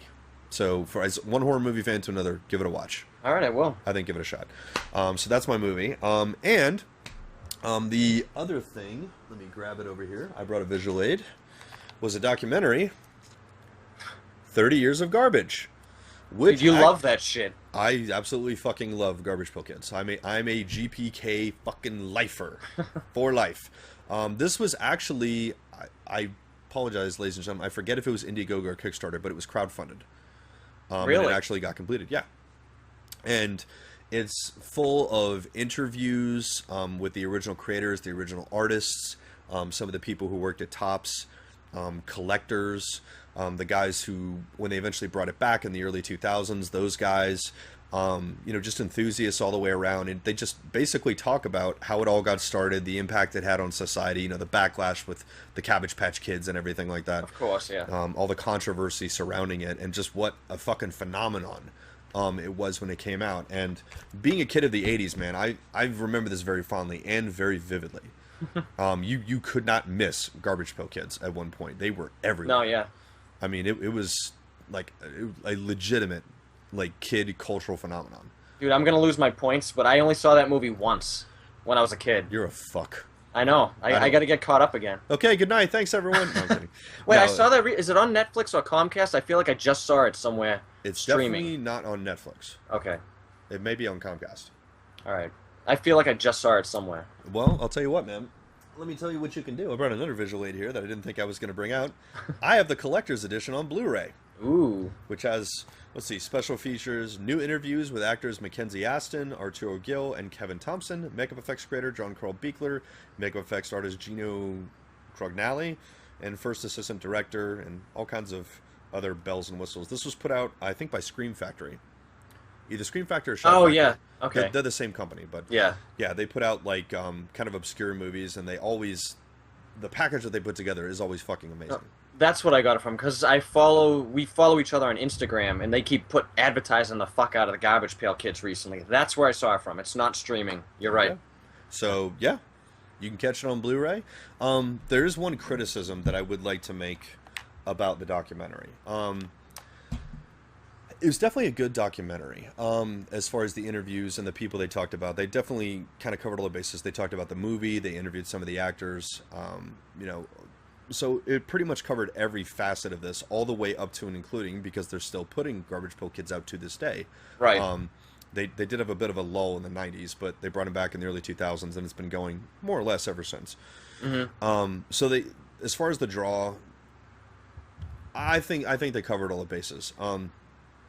I don't really think that the price reflects what I got. I mean, this thing was $35, and considering Really? it's not even a Blu-ray, it's like a DVD. I mean, the fucking movie cost me less than that, and that's a Blu-ray. The movie was weird. like $22, I think. So they do pack it with extras. There's a few little Easter eggs if you go through the menus and stuff like that using your arrow keys and things. So there's a couple little extras, but I think for $35 it should have been a Blu-ray. Yeah, that's or both, like you said. Yeah, I mean, it's like for a DVD it should have been cheaper. That's just considering this thing was crowdfunded. It's not costing $35 to put this package together. Not even close. So, and you can only get it from them. They don't publicly sell it. Right. So, I mean, for $35, I should have gotten like a T-shirt or, something. Yeah. What the? Something I else. don't think I've ever paid like over $25 for a DVD or anything. Now that you mention it. Yeah, I mean that was the one part of it where I was like, this isn't lining up with what I'm getting, because it's not like a 6-hour documentary or anything like that. I think it's less than 3 hours. So, I liked it personally as a fan of the Garbage Pail Kids. I just felt that the price didn't reflect what I got. So That sucks. Take it for what you will. But anyways, that's enough about what I've been watching. What have you seen or watched recently that you either loved or hated? Well, newest, I'd say, because I never really go to the movies, is Suicide Squad. Okay. And the most recent thing is does it matter if it's a movie I've seen before or not? Because Mm-mm. I haven't really seen too much new at home, No. to be honest. Anything 'Cause, you've watched recently? probably the last thing I saw was one of my favorites, and you better say one of your. It doesn't have to be favorites, but something you like, or we can't be friends anymore. Is Return of the Living Dead? Hate that fucking movie. Motherfucker. Kidding. I'm kidding. I'm kidding. I'm kidding. The first one? Yes. Oh, dude. I remember exactly where I was when I first saw it. I was at a sleepover in 7th grade.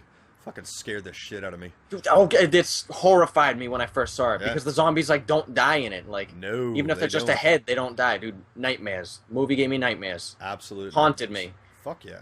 Yeah, that's probably the most recent thing that I've seen. Okay. But I did watch a movie on Netflix What'd you that watch? was fucked up. It had like zombies and vampires and humans, and they all survived together. Whoa. But what's the Okay. name of that show on Sounds like a fucking bad Comedy s- Central? That sounds like a bad sitcom. It was hilarious. I kind of skimmed through it. I'm like, what the fuck am I watching? Then I stopped paying attention. I got to go back and watch it. But Okay. it had one of the guys from what's that movie that just came out with the two guys from Comedy Central and they're rescuing a cat or something like that? The Keanu? movie. Yes. Yeah. The taller guy. Key and He's Peele? in that as one. Yeah, them. Yeah. One of them is in it as a vampire. He has an afro and he's a teacher. Dude, you got to see it. He's like I'll text you the Blackula? name of it. Yeah, basically. Oh. But like he's a Wow. teacher and he dresses like a preppy and everything, and he's a vampire and they all hate each other. The vampires hate the humans and the humans hate the zombies and the zombies hate. They all hate each other and they all have to like come together because aliens invade. Wow. Yeah. It should be under recently added in Netflix. The name's escaping me. It just came to me right now. Jesus, man. But yeah, you got to see it. Okay, that's some left field shit. There was another thing I saw actually just the other night that I just remembered off the top of my head that I just wanted to briefly mention. Did you happen to see The Green Inferno? No, I haven't seen that yet. It got a lot of hate. I don't think it quite deserved it. If you like Eli Roth stuff, you'll probably like it. Yeah, I don't know too much of his shit, just a few of them. But actually, that's supposed to be a throwback to like Cannibal Holocaust and stuff, right? This is basically his Cannibal Holocaust. Yeah. I mean, it's more or less like, it's very obvious that he was a fan of that, and this is kind of his, I mean, it's its own thing, but it's an homage. It's not found footage or anything like the original Cannibal Holocaust. This is a straight up fucking movie. Yeah. Shot on HD cameras and all that other shit. Mm-hmm. They pushed the tension envelope on this one, man, where you're just like kind of, getting uncomfortable in your seat, because there's some fucking seriously vile, fucked up shit going on, so Yeah. there's definitely a real threat. And the people playing the cannibals just do an amazing job. It's pretty brutal, so if you don't have a strong stomach, I don't recommend this one because it does not pull any gore punches No, at all. I love it. I'm not a big puke fan. I don't like when people are puking everywhere, but Hostel didn't really bother me. I think there's a little bit of puking in this, obviously. People Yeah. throwing up when they see the cannibals, but I mean, most of it is just like, people getting butchered like cattle and Mutilated, eaten. yeah. Heads coming off and all that sort of shit. But yeah, it's pretty fucking brutal. The ending, I'm still trying to wrap my fucking head around. Where I'm like, what the fuck? Like when you see it, you'll understand. You'll be like, what? No. I'll check it out. That's been on my list too. It's on Skinamax, so if you have it on demand, go ahead and pull it, give it a watch. Yeah, I do, so I'll check that out. If you're a gore hound, you're gonna get your fix. All right, It's sweet. fucking gory as fuck, and it really made me kind of giggle inside, because it's very obviously like a dig at all the kind of tree huggers, where it's just like, yeah, like maybe It's not so great out there. not everything maybe we're saving, assholes. How about that? So, just a little friendly rib without being too in your face about it. But yeah, for all the horror fans out there listening to this and watching this, check out The Green Inferno. I thought it I'm was gonna have to okay. check it. Actually, the name made me think of the Misfits. I don't know how much you follow the Misfits. They have a song called Green Hell, which is about Earth and all that shit. So the name kind of had a throwback to that. It kind of made me think about the Misfits, Gotcha. which of course everything does. Shout out to Savage Matt. I'm sure he'll love that one. Yes. Okay, so let's switch from movies/television to video games. What have you been playing lately, Aaron Strange? Actually- Tell me. Fucking sell me on it, dude. Come on, pitch me. Losing more points again. I haven't super had time, but what I've been playing is, of course, Halo 5. A little bit, not as much as I was when I first came out. But I've been messing around with Forge. I don't know if you're familiar with Halo. Have you played Halo before? Never heard of it. Well, it's one of those love or hate. And I'm one of the ones that loves it. So I have not played Halo 5 yet, and I'm actually a fan of the Halo franchise. It's really good. I haven't played it. Well, have you played like 3 and up, where you've clearly messed around with Forge? You've seen the levels that people have created and shit. Sure. All right. Well, they added a lot to that. You can like cut and paste shit from other people's levels. That's going to be coming out in an update. So I've been messing around with that. Okay. And I'll notice 3 hours have gone by, and I just sat making a level that looks like it's in hell. Like, what the fuck's wrong with me? Jesus. Yeah, you can add clouds, so it looks like you're floating in space. Like, I legit made a level that looks like it's from Doom. Awesome. Cool. Well, actually, more Quake than Doom. But okay. I want to play it. yeah, Okay, so anything besides Halo, anything retro, anything old school? I guess retro-ish, probably the Rare Replay. I've been playing that a little bit. Good fucking pull, dude. Good game. Because to plug myself, one of my newer video game review episodes is going to be Battletoads Arcade. Nice. So I had to capture footage for that, so the 3 of us were playing that. And okay. it's good. I've never played it with 3 players all the way through. That's awesome. That's awesome, man. And Battletoads NES, we were playing that too. Awesome. Yeah. That's cool, man. I have the Rare Replay. I pulled the trigger on it when I think Best Buy had a sale, and I got it for like $20. It wasn't even bad for $30. No, this was like deal of the goddamn century, man. So many fantastic games on there. I gotta plug myself again. I can beat the fucking Turbo Tunnel. The Turbo Tunnel is not hard. I don't get what people complain about. Fuck you. It is. It's not hard. Yes, it is hard. Well, to be truthful, I haven't tried it since I was about 10 years old, so maybe if I knew the pattern now, I could do it. But well, when the Replay collection first came out, there's like you've played it clearly. Yes. You know how they have little like segments where you can just play one section of a game and try to set like high best scores and shit. Yep. One of them is an infinite looped turbo tunnel. Oh my god. And I kept going. You have to survive for I think 45 seconds to like get an achievement and like get on the scoreboard or whatever. So I did, and then I beat it, and I got through about 2 loops. I'm like, I think I can keep doing this. So my longest was about 10 or 15 minutes. Jesus. Turbo tunnel that I survived. Dude, I was like sweating. I had to pause the game and like get in just my underwear. That's how hot I was. I was sweating my ass off playing this.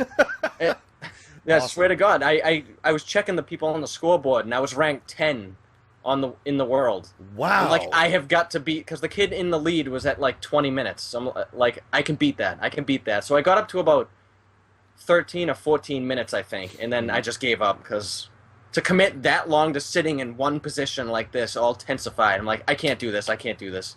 Wow. So I left off, and now I think the guy ranked in first, because it's been forever since I had tried again. The guy in first has played it for like over an hour or something like that. That's fucking insane. Yeah, there's always going to be one guy who's just more hardcore than you are. Yeah. I think that's an inevitability. But no, that's sick. I do like that there's a rewind feature on that. Yeah. Which it makes helps it out. Easier for fucking fuck-ups like me who have trouble with the damn time Dude, zone. I think the rewind feature would fuck me up more trying to beat the turbo tunnel. Really? Yeah. Dude, I'll take any advantage that I can get right now, because that's... Again, I seriously have not played that segment of it since I was like 10, so maybe I'd do a little bit better now as a grown-up, but... Oh, God, it's just that fucking infuriated me so much. I know I'm not alone on that. I mean, that was a controller breaker where you're just like, fucking bullshit. Well, if people want to say Suicide Squad and the DC movies are fucking jumbled fucking things all over the place, so are the fucking Battletoads games. They go from one thing to the fucking next. Jesus Christ. Maybe that's why I like them. Maybe that's why it's the ADD game where it's like all over the place. That's awesome. As far as what I've been playing, let's see. I did a live stream the other day of, what did I do? Dragon Spirit and Sinistron, I think. Yeah. The turbo games? Yeah, man. I do a lot of turbo games. I know nothing about turbo games. Oh, well, you come to the right place. So I better leave. Get the fuck out of here. Yeah, you don't like turbo, you can get the fuck out of here. No, I have to educate Aaron, man. I need to bring him up to speed on how awesome the TurboGrafx is, because it's the shit. I wanted one as a kid because of Splatterhouse, of course. So what better reason is there? Yeah. Never got one, clearly. I still have my original copy. It was my first used game I ever purchased. Really? For $20. Yep. It's a good first used game. This was before Funko Land, dude. Like, this was when used games was like a novelty. So what, at like a flea market or like Blockbuster or something? It was actually at a store a mom and pop store that is still in existence today. At the time, it was called Starland, which was this local business. It was a very small shop near where I grew up.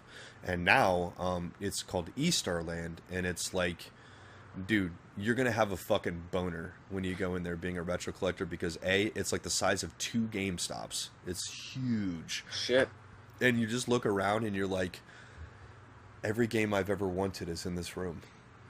Like, I mean, like, you just ask, like, do you have this game? Yeah, they have it. All the system boxes and everything, like, lining the walls and everything. You're like, dude. I look in there and I see, I'm like, just look around the room, I'm like, yeah, this is what the lounge is going to look like someday.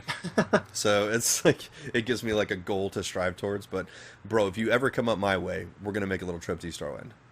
All right. If you're interested to see what it looks like, I actually, if anyone listening is interested in seeing what it looks like, I have a tour of the store on my channel, Retro Game Lounge. Really? Where I go in there with a camera. I know the owners, so I was given permission to film. And I just kind of show you the myriad and rows and aisles of things that they have, like Sega CD games, N64, like all accessories, systems, anything you can imagine. They've got. I'm gonna have to check that video out. You know why? It might take me a while to find the video because, you know, a certain someone doesn't organize their videos and playlists on YouTube. But, sorry about that. I'll work on that. Just type in Starland Store Tour. Okay. And I think you'll find it. And look for Retro Game Lounge because why would you look for anything else? But damn right. Yeah, so that's what I've been playing as far as retro. As far as modern, I was recently playing Wolfenstein: The Old Blood. Is that the not the remake, the prequel that came out after, but takes place before the reboot? Yes. Is that what it is? I want to get that. It's really good. It's basically just a throwback to old school Wolfenstein because you don't start out in the castle, but the majority of the game, at least what I played of it so far, is the escape from the castle. Mm-hmm. So you're in Wolfenstein Castle, you know, just getting your way through it. Not as many secrets as you would think, you know, even though that's kind of the thing. With that shit, not quite as many, but great shooter. It really is. I mean, it's really fun. The guns are really cool. Graphics are fucking spectacular. I had been wanting to pick up the New Blood, and I never got around to it. And I thought the Old Blood looked more enticing to me, but I didn't know if it was DLC. I didn't know if you needed the other one to like get it to run or whatever. The standalone, correct? Standalone game. Okay.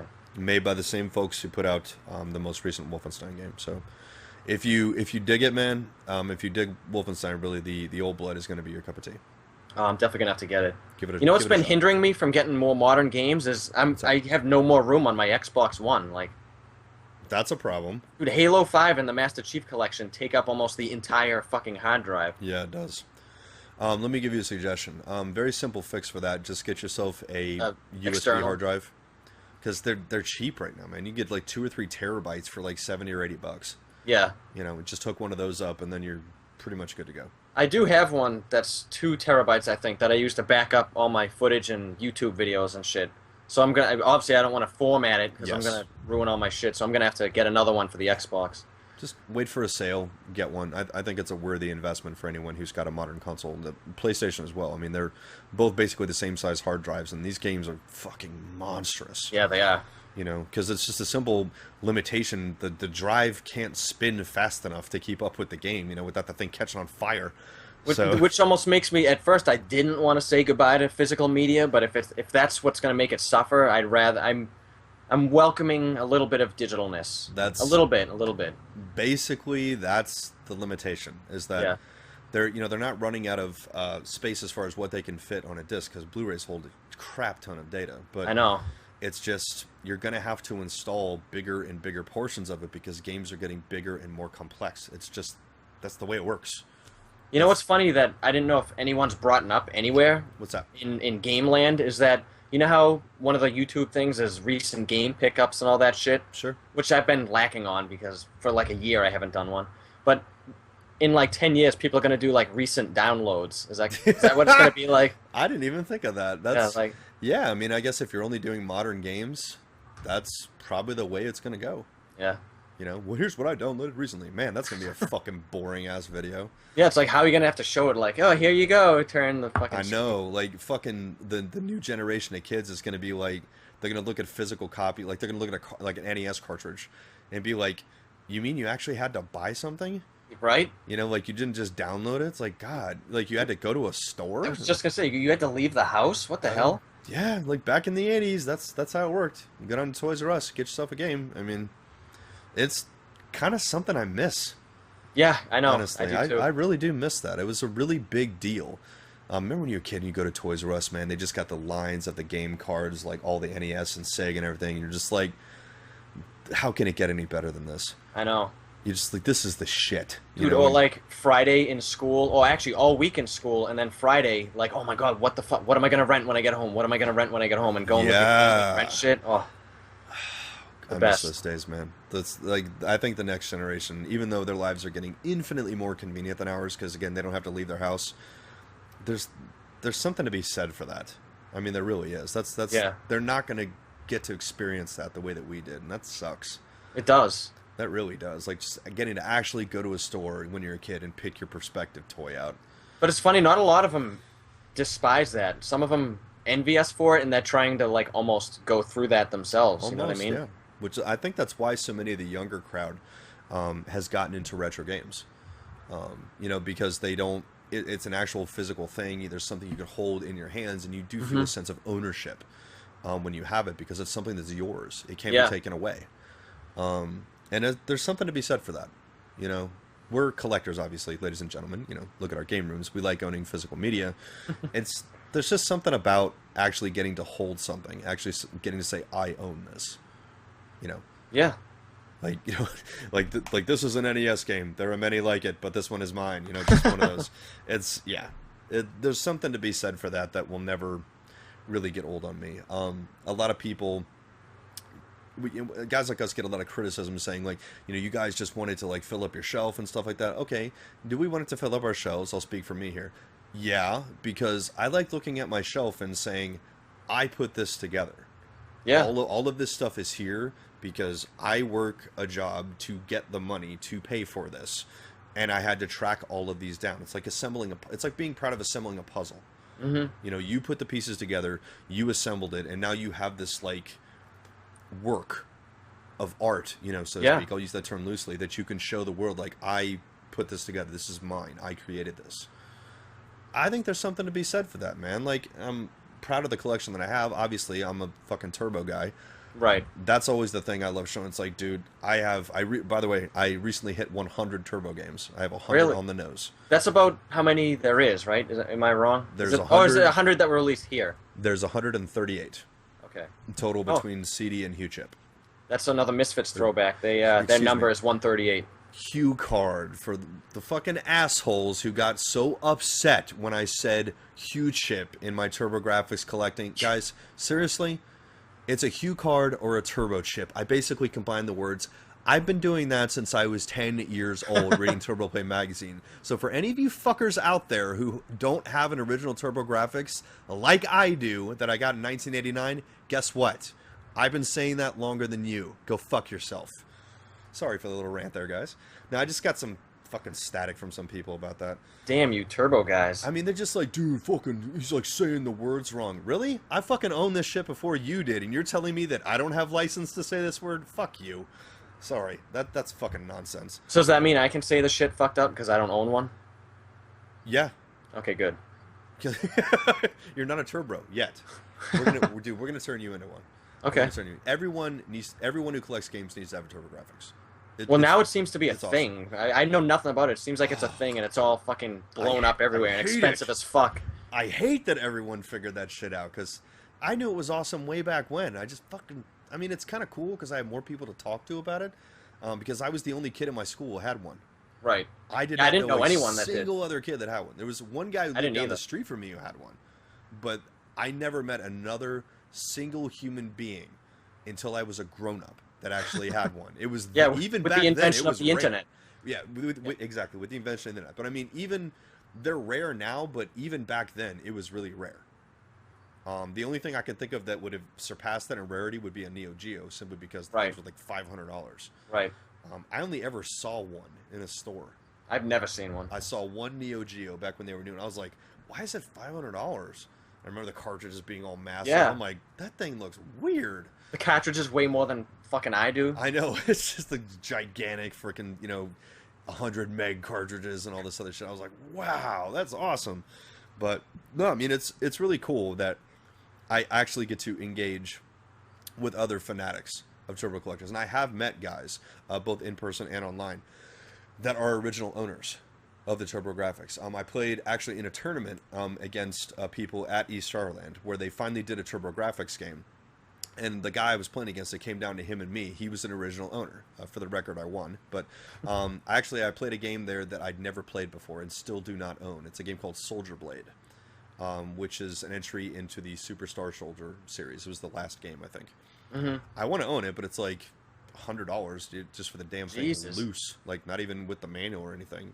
I'm going to get it. I love shooter, which is why I want to get you into this, Aaron. Aaron, do you like side-scrolling / top-down arcade shooters? Of course. Then the TurboGrafx is your fucking system, dude. I can't really think of one that's my favorite offhand, but... I can tell you what my favorite is. What's that? Raiden.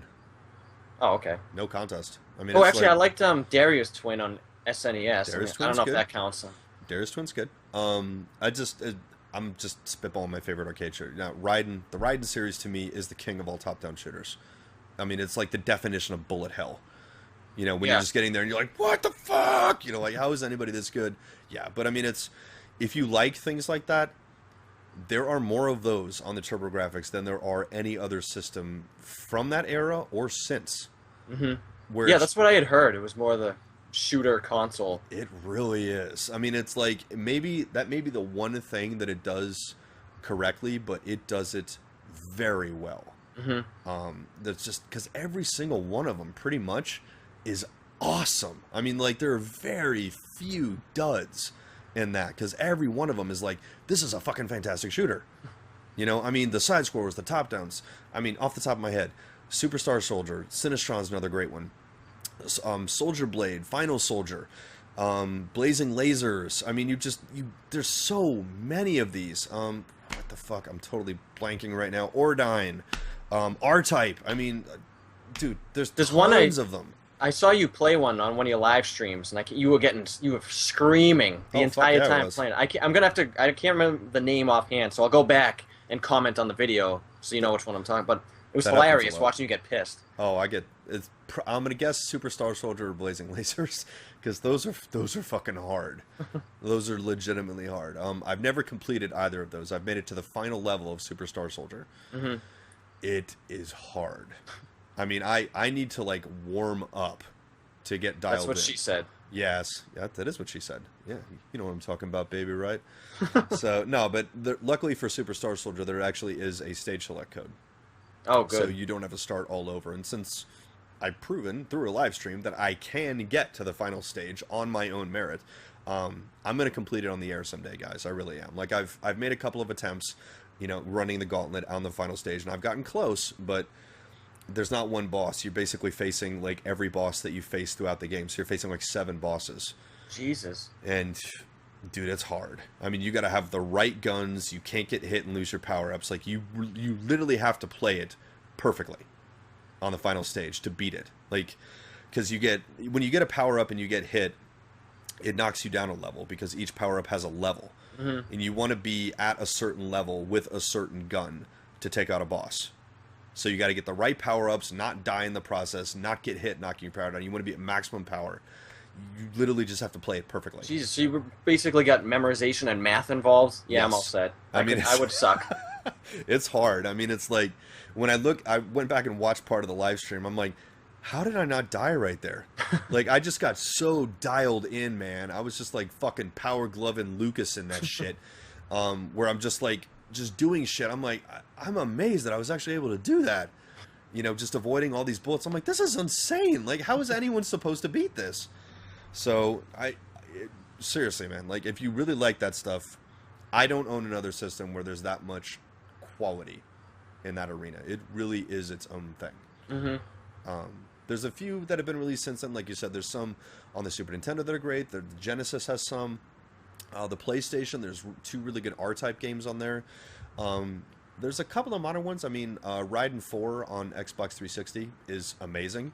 Yeah. For anyone who likes the Raiden series, They just update the graphics, but it's still an old school top-down bro-op, bullet hell, in-your-face, hard as fuck arcade shooter. It seems like that shit never comes out anymore, except for maybe indie games, I guess. Yeah, and to me that's a damn shame.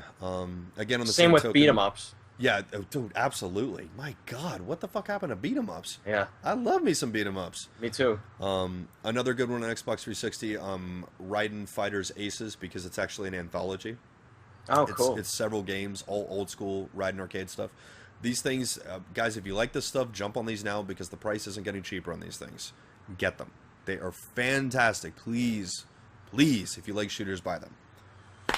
So, on to a little bit more nerd news. I don't know if you caught this, Aaron Strange, but Mr. Shane Black, famous actor, writer, producer, director, did the third Iron Man movie, was in I Predator, did not know that. wrote and was starred in Predator. I guess his most famous thing is Lethal Weapon. He invented the buddy cop movie. Oh, cool. That was the first one, so it's his brain. So, yeah. And another thing that he did that a lot of people don't know about, he actually co-wrote one of my favorite movies from childhood, The Monster Squad, which is like the Goonies with the monsters. Dude, you know what? Losing points again. I've seen that once, and it was a couple of months ago. Aaron, I know, it was my first time. Get the goddamn Blu-ray as soon as this podcast is over with. You need to Okay. get the Blu-ray, especially. I will. And don't just get the regular one; get the collector's edition.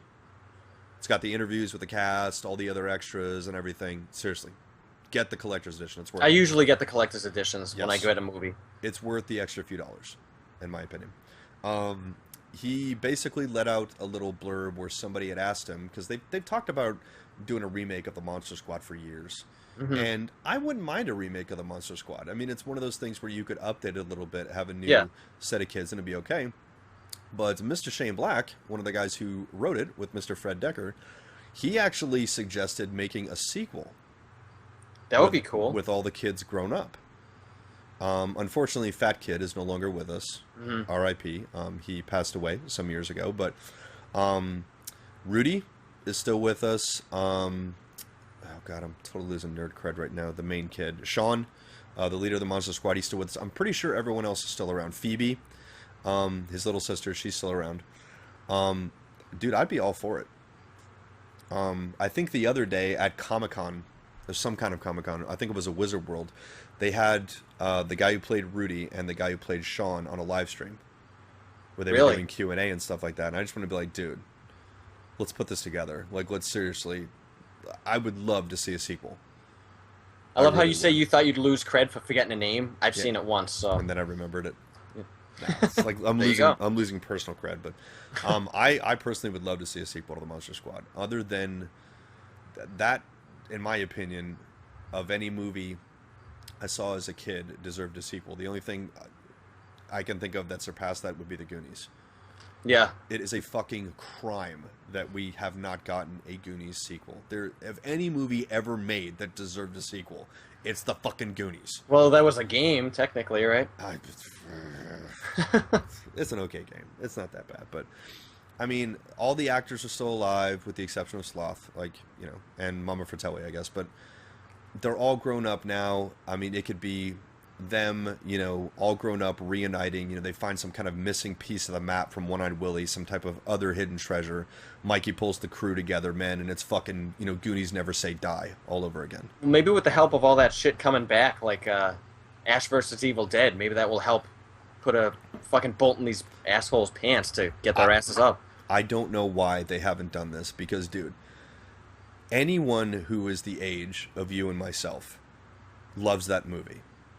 That's like the one universally agreed upon thing. Like, the Goonies is fucking sacred. Like, Yeah. that's all. Basically, we all love that movie. We all adore it. There's no one that hates it. No. Every single one of us, I mean, correct me if I'm wrong here, if they announced the Goonies sequel and it's the cast and everything, would be there opening fucking night to see this movie. Oh, totally. Because we've literally been waiting our entire fucking lives to see this. Ever since we were kids, like, oh, God, finally, Jesus. So it's... I don't know why Warner Brothers isn't like, we should probably do this because we can make a crap load of money on it. Well, all this stuff's getting buzz. I mean, how the fuck did Big Trouble in Little China gain steam all of a sudden? I know. And that's just a remake. You know, that's not even a sequel. So it's like, come on now, really? Yeah, I have a theory on that because What's that? I've loved that movie since I was a fucking kid, Big Me Trouble in too. Little China. Me too. And all of a sudden came out of nowhere, The Rock said he's remaking it. And I Yeah. noticed it was recently, after it was included on, recently added in Netflix. So I Yep. guarantee you he was sitting on his ass one night taking a shit or something. He's like, oh, what's this? And he clicked on it and he was like, this is pretty cool. I should be in this. And I guarantee you that's where he got the idea from. Just randomly watching it on Netflix. There's no way he fucking grew up with that movie. I agree. I love how that you specified that he was sitting on his ass and taking a shit. Because, so we could smell what he's cooking, right? Well played, sir. Now, I was going to say, like, as opposed to the shits you take standing up, Yeah. which would be kind of messy. But that's Oh, about that's all. Oh, dude, that'd be disgusting. But that's about all I got for nerd news, man. Do you have anything else? Any No, other not really. hot buzz shit? No, we touched on the mini NES. I think we've covered everything Yeah. as far as this inaugural episode. I'm going to think of something the second we sign off. I know it. And text you and be like, fuck! We miss. Hey, we can always follow it up next time. Yes. That's the upside of doing a podcast. It's episodic. Yeah. But I think that's about all we've got, ladies and gentlemen, for this inaugural launch episode, this blast off of the Final Blast podcast. Blast off. Yeah, dude, this is gonna be the title: Blast Off, Blasting Off, Blasting off. because we're blasting off. I just blast off in my pants like 3 times. I'm blasting off all over the audience's face, neck, and chest because that's just the way I do it. Spoiler alert, I'm in my underwear, audience, so. He really is, honestly, guys. He's not kidding. He accidentally saw it. Oh no, it was the highlight of my day actually. I got to Not, see. not it, my underwear. He's wearing Wonder Woman underoos. Mm-hmm. It's kind of hot actually. It's a thong, actually. Well, Aaron, it has been an absolute pleasure. A long time in the making here, man. This has been It has. absolutely everything that I've hoped it would be. Agreed. I agree. We forgot to mention that What's up? he made me step up in technology. I actually got You Facebook did? Messenger, finally, Yes, so I can respond to him properly. And I made a Skype account. he did. None of those Yes. existed before I beat the idea of a podcast into his brain. So to all of Aaron's friends who were probably beating on him for both those two things, you're welcome. Yes, right? A lot have. I'm glad I could help. Your friend in the Superman sweater, I forget his name. What's his name? Oh, Mike, or Fitz. We call him Fitz. Fitz. I'm sorry if you feel I stole Aaron away from you. He actually, I was texting him earlier. He's pissed that we're doing a podcast right now. And I'm like, dude, you'll love him. He's a DC guy, and we did a practice run the other day, and he was wearing a Superman shirt, and I'm pretty sure is Superman one of your favorites. My all-time Superheroes? favorite. Okay. Well, I told him, he's like, fucking wonderful. So he's a fucking replacement for me. I'm like, no. No, I'm not replacing him as like you're his friend or anything like that. It was just, dude, Fitz, if you want to be on the show, man, we can have you. If you want to be a special guest, we can do that. It'll happen. Well, I told him we were probably going to talk about Suicide Squad, and he's Yeah. like, die! Because that's a joke we say. Like, I say die. I don't mean fucking die. That's like one of my phrases, like, die. Just fucking die. So he texted me in all caps, die, with like 50 exclamation points that we were going to talk about Suicide Squad. Wow, damn. Now I'm starting to feel bad. Oh, it's okay. I'm sorry, Fitz. We seriously, dude, no bullshit. We will have you on the podcast. I promise. I have no problem bringing you in as a very special guest. You've seen him probably some of my videos. He has nothing to contribute via video games, so. That's right. Damn, fucking harsh. Well, I'll tell you what. We can save him for like when a DC movie comes out. All right. Since he's a big DC guy, like Justice League or Wonder Woman or something like that. Well, he had this whole reason as to why the Joker had tattoos in the new movie, which I don't remember what his point was. I just liked it because I'm a fucking weird-ass hipster tattoo artist guy, so it appealed to me, but I could see where people would get pissed. But he had a reasoning as to why. I don't remember why. We'll have to remember to try and ask him about that, so now I'm curious. Yeah. We'll ask him when he's on the show. Okay. So, Fitz, if you're listening to this and we forget, bring that shit up. He'll probably be thumbs downing it, but he'll listen. Oh, I'm fuck. kidding, he won't. Damn, dude. Fucking But hate. you better not replace me with him if that happens. So. I can't make any promises. Fuck. He might be a better host than you. Sorry, I'm an opportunist. No, I'm kidding. No, I'm not gonna fucking replace Aaron. No, I love Aaron. Aaron's awesome, dude. Aaron is my fucking home. I'm gonna tell you guys right now on record. Aaron Strange is my homeboy. Period. I'd like to think so. You are. You're my fucking homie, dude. It's all good. we're cut from the same cloth. But we will be back next time, and we will be, I'm sure there's going to be plenty more nerdy shit we're talking about. Next time we're going to get into some more of our mutual hobbies, of which Aaron and I have many passions for, things we grew up with and are still into to this day. So please stay tuned. We are not going anywhere, guys. We are here to stay, and we will get new episodes of this out to you guys as quickly as we can. You know, coordinating two schedules when we're so many miles apart and very different lives is not easy, but we will do our best. Aaron, any final thoughts? Since this is your first podcast, man, we're like fucking popping your pod cherry here. I know. I was like, fuck, I hope he closes it out because I don't know what the fuck to say. I'm like, shit. It's not that hard. You just basically repeat everything that you said in the podcast. You're like, so in case you guys weren't fucking listening, here's what we talked about. And here's what we're going to talk about next time here on the Final Blast podcast. Please rub your dick when you think about it. Please do. Please do. No, please. I'm going to. Because I have been. Dude, we could, like, Dutch rudder each other. Even hotter. Even it's hotter. It's not gay when you do that. It's not. Because you're not touching the dick. You're touching the arm. That's not gay. It's all good. But in all seriousness, Aaron, thank you so much. To all potential listeners / viewers, thank you so much. We will work on getting this podcast onto iTunes, because I know a lot of you had asked about that. Is it going to be on iTunes? Guys, that's not as easy to do as you think it is, but we will do it. We will find a way. If I have to email you guys the fucking sound, just the audio clip of this, that's what we'll do. We will find a way. They're just going to want to hear my Boston accent. That's why. That's exactly why I hired you. So if you ever fucking change that, I will fire you.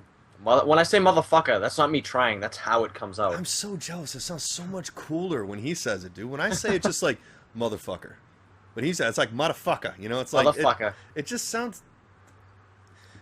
My girlfriend thinks I have an accent. She's from Hawaii, so she thinks everyone from the mainland has an accent. I'm like, I don't have an accent, and she's like, yes, you do. I'm like, no, you have an accent because you're from fucking Hawaii. But she's like, no. I'm like, does Aaron have an accent? And she's like, well, yes, of course he does. I'm like, yeah, he has an accent. I never noticed it till I watched my own videos. I'm like, oh, shit, I really do have one. Holy fuck. Dude, you're from up there. Of course you do. You have the New England accent. But I'm from the South, but not from the deep South. So I don't have the drawl. I don't have the twang. There are parts of Virginia, my home state, where I'm from. If you go to the south of Virginia, yeah, they have a little bit of the southern drawl. I'm from Northern Virginia.